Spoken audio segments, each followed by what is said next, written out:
A very good morning, students. I am Pradeep, your SST teacher. Now today we are continue our history, chapter number 3, the Delhi Sultans.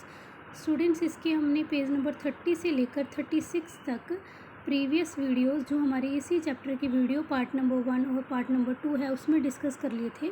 Now today we are discuss page number 37 से हम आगे इसको अभी discuss करने वाले हैं. Page number अगर 37 की हम बात करें तो सबसे पहले आपको यहाँ पर 2 फिगर दी गई हैं. ठीक है, यहाँ पर जो फिगर 4 है उसमें बताते हैं ये मोठ की मस्जिद की फिगर है. ये बनवाई थी सिकंदर लोदी के मिनिस्टर ने. 1505 में इसको बनवाया गया था और उसके जो मिनिस्टर थे उसका नेम था मियाँ भोया. और इसका नेम मोठ की मस्जिद इसलिए पड़ा क्योंकि यहाँ पर जो एग्रीकल्चर की जाती थी वो ज़्यादातर हम लोग जो आप अपने लोग घरों में बनाते होंगे मोठ की दाल बनाते हैं ना हम लोग, उस टाइप की मोठ की यहाँ पर एग्रीकल्चर की जाती थी, इसीलिए इसका नेम मोठ की मस्जिद रख दिया. नेक्स्ट जो फिगर 5 है ये है जमाली कमाली मॉस्क की और इसको बनवाया गया था लेट 1520 सेंचुरी में. क्लियर. अभी हम डिस्कस कर लेते हैं नेक्स्ट पॉइंट. नेक्स्ट जो पॉइंट है हमारा ये है a closer look administration and consolidations under the Khilji and Tughlaq. Khilji and Tughlaq dynasty के बारे में हम डिस्कस करेंगे कि उन्होंने अपना एडमिनिस्ट्रेशन को कैसे कंट्रोल करके रखा, कैसे बना कर रखा. तो ये बताते हैं कि इतने वास्ट एरिया पर इन्होंने बड़ी अच्छी सूझबूझ के साथ जो है अपना काम किया. किनकी हेल्प के साथ? रिलायबल गवर्नर के साथ, मतलब जो इनके बहुत ही ज़्यादा हम ये कैसे जिस पर विश्वास कर सकते थे. ठीक है, वफ़ादार गवर्नर के साथ इन्होंने अपना काम किया और इनको अपॉइंट कर लेते थे ये. ठीक है, रैदर देन अपॉइंट, ये मतलब इन लोगों ने पहले जो गवर्नर होते थे वो बेटा बहुत ज़्यादा मतलब रिच तबके के लोग होते थे, मतलब जो बहुत ज़्यादा रिच होंगे जिनकी समाज में अपनी एक पोजीशन होगी. लेकिन इन्होंने थोड़ा सा चेंज किया. स्पेशली यहाँ पर मेंशन किया गया है इल्तुतमिश ने क्या किया, उन्होंने अब जो रिच लोग हैं उनको अपने गवर्नर अपॉइंट ना करके उनकी जगह पे स्लेव जो नौकर होते हैं या गरीब लोग होते थे उनको बड़ी बड़ी सर्विस पे बिठा दिया. ठीक है, जैसे मिलिट्री सर्विस हो गया वहाँ पर उनको बिठा दिया, उनको वो पोस्ट दे दी. जिनको ये कहते थे, उन्हीं जो स्लेव्स को ये रखते थे अपने गवर्नर बनाकर, उनको ये कहते थे बंदगन. ठीक है, बंदगन का नेम इन्होंने दे दिया. पर्शियन लैंग्वेज में इसको बंदगन बोला जाता है. और इन्हीं को ही मतलब ये चीज़ इनके लिए बहुत इम्पॉर्टेंट रही. और ये लोग ये सिर्फ उनको अपने मिनिस्टर अपने गवर्नर ही बनाते ही नहीं थे बल्कि उनको ट्रेनिंग भी देते थे, बाकायदा उनको सब कुछ सिखाया जाता था. और एक चीज़ और है, देखो जब किसी गरीब लोग को मिलिट्री का हाई कमांडर बना दिया जाएगा, इतनी बड़ी पोस्ट दे दी जाएगी, समाज में इतना बड़ा रुतबा दे दिया जाएगा, तो वो फुल्ली डिपेंडेंट किस पर होगा? अपने मास्टर पे जिसने उसके लिए ये सब कुछ किया है. तो वो ज़्यादा रिलायबल रहेंगे, वो ज़्यादा उनके प्रति वफ़ादार रहेंगे, ना कि वो लोग जो रिच होते थे. क्योंकि अब वो देखो उनको कौन सा सुल्तान से कुछ लेना था, उनकी तो खुद समाज में इतनी बड़ी पोजीशन होती थी. जो रिच लोग होते थे उनकी वजह पे जो उनकी जगह पे जो स्लेव्स हैं वो ज़्यादा वफ़ादार रहे, इसलिए इन्होंने ये वाली पॉलिसी यहाँ पर अपनाई. ख़ास तौर पे इल्तुतमिश ने यहाँ पर ये स्टार्ट किया था. आगे हम बात करते हैं नेक्स्ट पेज की. तो ये रहा, ये बताते हैं कि स्लेव्स रैदर दैन सन्स. एक चीज़ और क्लियर की गई है कि अगर कोई स्लेव है, फॉर एग्जांपल स्लेव है, वो तो उसको गवर्नर बना दिया गया. ठीक है, उसको मिलिट्री का हाई कमांडर बना दिया गया. लेकिन ज़रूरी नहीं है कि उसी स्लेव का जो सन होगा उसको भी उसी पोस्ट पे, मतलब उसकी डेथ के बाद या उसके बाद उसी पोस्ट पे उसके बेटे को रखा जाएगा. ये क्लियर नहीं था. उनकी जॉब परमानेंट नहीं थी, मतलब उनकी जॉब थी, उनके आने वाले जो पीढ़ियाँ थी उनको ये वाली जॉब मिलेगी या नहीं मिलेगी ये कोई क्लियर नहीं था. आगे हमें वर्ड दिया है क्लाइंट. क्लाइंट क्या होता है? Someone who is under the protection of the another, जो दूसरे के अंदर हो, दूसरे की प्रोटेक्शन के अंदर हो और डिपेंडेंट हो. ठीक है, जिस दूसरे पे डिपेंडेंट हो, जैसे जो लोग सुल्तान पे ही फुल्ली डिपेंडेंट रहते थे. यहाँ पर बताते हैं कि खिलजी एंड तुगलक डायनेस्टी ने कंटिन्यूसली यूज़ किया बंदगन को अपने मतलब जो सुल्तान थे अपने एम्पायर को एक्सपेंड करने के लिए उनको यूज़ करते रहे। और हम्बल बर्थ बहुत गरीब तबके के लोगों को ये लोग यूज़ करते थे। और जो क्लाइंट होते थे who was often their clients, वो भी एक टू हाई पॉलिटिकल पोजीशन पर होते थे। उनको क्या करते थे ये लोग जो थे, ये लोग ट्रेन करते थे, ठीक है, अपॉइंट करते थे किनको, गवर्नर्स को। मतलब ये लोग वहाँ पर ऐसे जो स्टार्टिंग से ही जो स्लेव्स इनके पास रहते थे, बंधकगण बना कर रखते थे, उनको ट्रेनिंग देते रहते थे और फिर बाद में इनको अपॉइंट करवा देते थे, ठीक है। आगे ये बताते हैं कि जो स्लेव्स एंड क्लाइंट हैं वो लॉयल होते थे अपने मास्टर के प्रति, मतलब अपने सुल्तान के प्रति वो लॉयल होते थे, वफ़ादार होते थे। लेकिन ये नहीं होगा कि उनके जो आने वाले बच्चे हैं वो वहाँ पर उसी पोजीशन पे रहेंगे या नहीं, ये क्लियर नहीं होता, क्योंकि जो न्यू सुल्तान बनता था उसके अपने सर्वेंट होते थे, ठीक है। अब देखो जो नया सुल्तान बनेगा उसके अपने सर्वेंट है, वो अपने सर्वेंट को यूज़ करेगा, ना कि उसके पिता ने या उसके भाइयों ने कौन से सर्वेंट यूज़ किए थे उनको।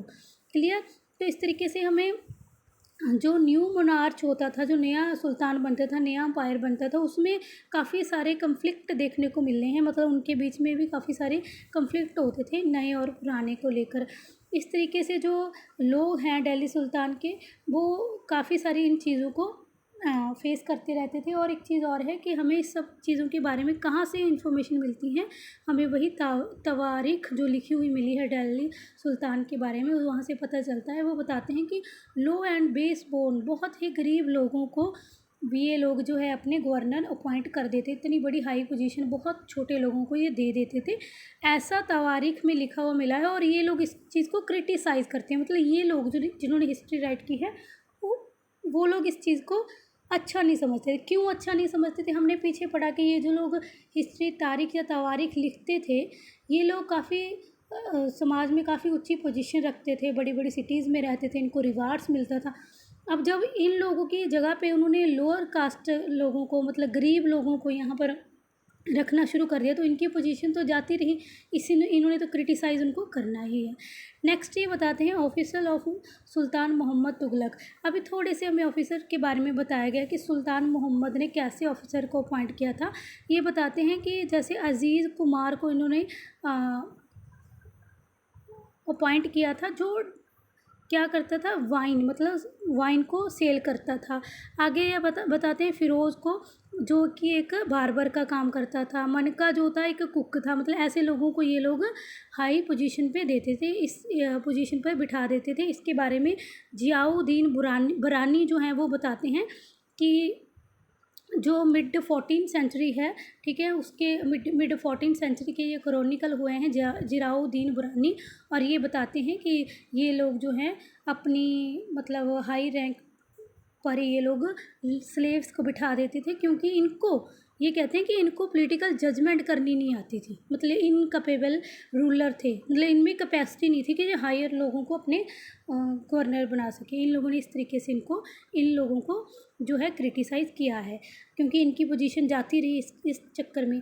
नेक्स्ट ये बात करते हैं हम, नेक्स्ट पेज 39 डिस्कस कर लेते हैं। ये बताते हैं कि जो अर्लियर सुल्तान हुए हैं खलजी और तुगलक डायनेस्टी के, ठीक है, इनके जो मिलिट्री अपॉइंटमेंट होती थी, मिलिट्री के कमांडर जो होते थे, ये काफ़ी वास्ट एरिया में चलता तो रहता था, लेकिन जो कमांडर होते थे उनको कुछ लैंड दी जाती थी, ठीक है।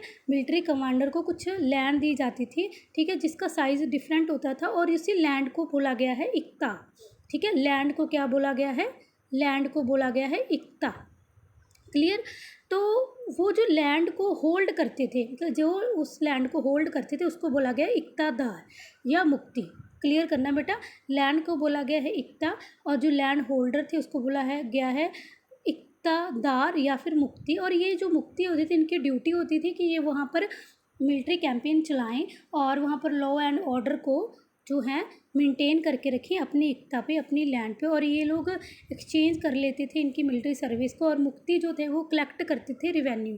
मुक्ति अपनी एक सेना रखते थे, ठीक है, और जो लैंड उनको दी जाती थी उस पर वो रिवेन्यू कलेक्ट करते थे, उससे वो अपनी जो सेना है उसको भी सैलरी वगैरह देते थे और सारा काम को मेंटेन करके रखते थे, अपने सोल्जर को पे भी करते थे, ठीक है, पेड देयर सोल्जर उसी रेवेन्यू से, ठीक है। ताकि, और एक चीज़ और है कि कंट्रोल ओवर मुक्ति। अब जो मुक्ति को भी कंट्रोल किया जाता था, देखो क्या मुक्ति अपना काम अच्छे से कर रहे हैं, जो उनको लैंड दी गई है क्या वो वहाँ से अच्छे से रेवेन्यू कलेक्ट करके अपना काम सही ढंग से कर रहे हैं या नहीं। इस चीज़ का अलाउद्दीन खिलजी को कैसे पता चलेगा दिल्ली में बैठा हुआ, ठीक है। तो वो क्या करता था, उनके ऊपर मुफ्तीज़ के ऊपर कुछ अकाउंटेंट्स जो हैं, ठीक है, ये रहा, अकाउंटेंट्स को मतलब अपॉइंट कर दिया जाता था, जो इस चीज़ को नज़र रखते थे, चेक करते थे क्या मुफ्तीज़ जो हैं सही से टैक्स कलेक्ट कर रहे हैं या नहीं, ठीक है बेटा। यहाँ तक हो गया। अब हम ये बात करते हैं एज अ दिल्ली सुल्तान, जो दिल्ली सुल्तान के लोग थे, दिल्ली सुल्तान्स थे, ठीक है, उन्होंने हिंटरलैंड पर जो है आपको पता ही है, हमने पढ़ा पीछे, हिंटरलैंड को कंट्रोल करना शुरू कर दिया, ठीक है, लैंड पे। अब एक बात आई है समन्ताज़ एरिस्टोक्रेट की। समन्ताज़ कौन होते थे, वही जो हाई रैंक वाले, हाई तबके वाले लोग होते थे। इनका क्या काम था, ये लोग लैंडलॉर्ड होते थे, ठीक है, और ये लोग काफ़ी रिच अथॉरिटी के लोग होते थे, और ये लोग खुद तो दूसरे पर टैक्स लगाते थे लेकिन खुद टैक्स नहीं देते थे। लेकिन अंडर द अलाउद्दीन खिलजी इन पर भी जो है टैक्स लगा दिया गया, इनको भी बोला गया कि आप लोग जो है लैंड रेवेन्यू पे करेंगे। और इस तरीके से जो लोकल चिफ्टान्स या, ठीक है, और लोग रहे, वो इनके लिए काफ़ी चैलेंज पोजीशन के साथ रहे, लेकिन उनको भी टैक्स पे करने के लिए बोला गया।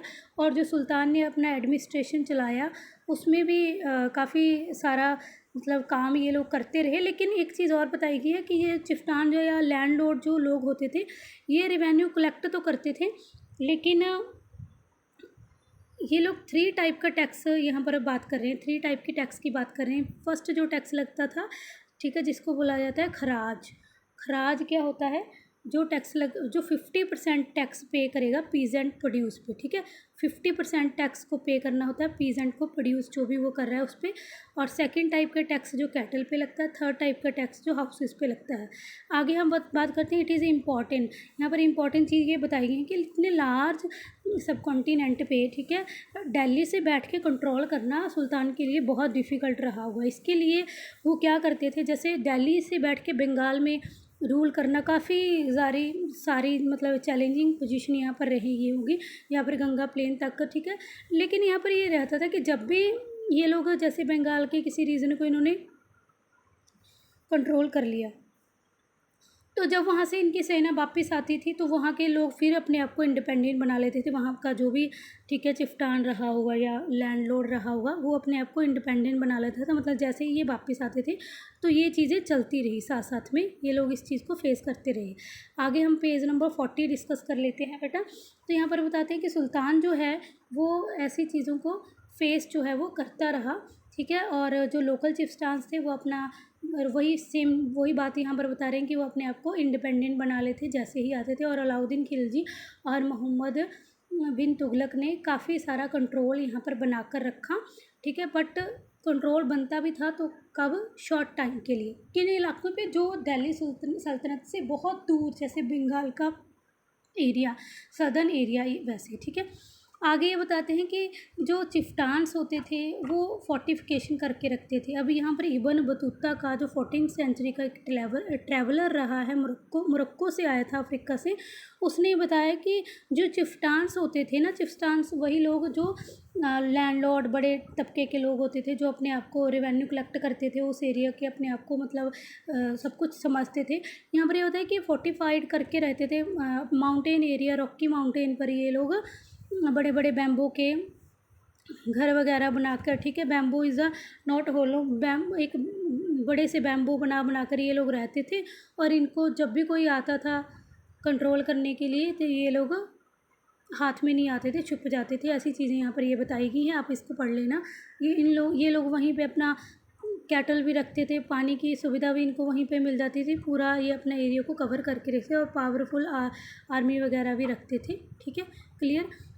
आगे हम ये वाला पेज नंबर 40 का ये जो लास्ट हमारा टॉपिक रह गया, इसको डिस्कस कर लेते हैं। ये बताते हैं कि जो मंगोल्स हुए हैं, मंगोल जो हैं वो अंडर द जंगीज़ खान, ये भी एक चैलेंजिंग रहे हैं दिल्ली सल्तनत के लिए, ठीक है। मंगोल बहुत ही ख़तरनाक मतलब एक ट्राइब हुए हैं, ठीक है, जो मतलब इतने ख़तरनाक रहे कि उनके हमले से सब लोग डरते थे।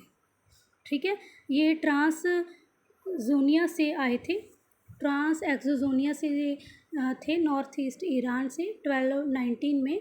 और ये इन्होंने दिल्ली सल्तनत पर भी हमला करने की काफ़ी बार सोची, और मंगोल के अटैक से जो दिल्ली सल्तनत थे, अलाउद्दीन खिलजी और मोहम्मद बिन तुगलक, ये रूलर, इन्होंने काफ़ी सारा मतलब पूरा ज़ोर लगा के रखा कि ये लोग इन पे हमला ना करें, और फोर्स के बहुत सारी फोर्स इनको रखनी पड़ी, स्टैंडिंग आर्मी रखनी पड़ी। स्टैंडिंग आर्मी क्या होती है? स्टैंडिंग आर्मी वो होती है बेटा, एक ऐसी आर्मी, चाहे वॉर हो, ठीक है, या फिर पीस हो, मतलब चाहे तो लड़ाई लगी हो, चाहे शांति बनी हो, लेकिन ये स्टैंडिंग आर्मी खड़ी ही रहेगी अपनी ड्यूटी पे। तो ऐसी जो है इनको आर्मी रखनी पड़ी मंगोल के डर से, और ये काफ़ी चैलेंजिंग रहा इनके एडमिनिस्ट्रेशन के लिए। और आगे हमें यहीं पे एक टेबल दिया गया है, डिफरेंस दिया गया है अलाउद्दीन खिलजी, पेज नंबर जो है 41, अलाउद्दीन खिलजी और मोहम्मद बिन तुगलक के बारे में। तो इन दोनों ने क्या क्या काम किए, इनका डिफरेंस दोनों का बताया गया है। तो ये बेटा वीडियो हमारी बहुत ज़्यादा लेंथी हो जाएगी, तो ये मैं नेक्स्ट वीडियो में डिस्कस करूँगी। Thank you so much.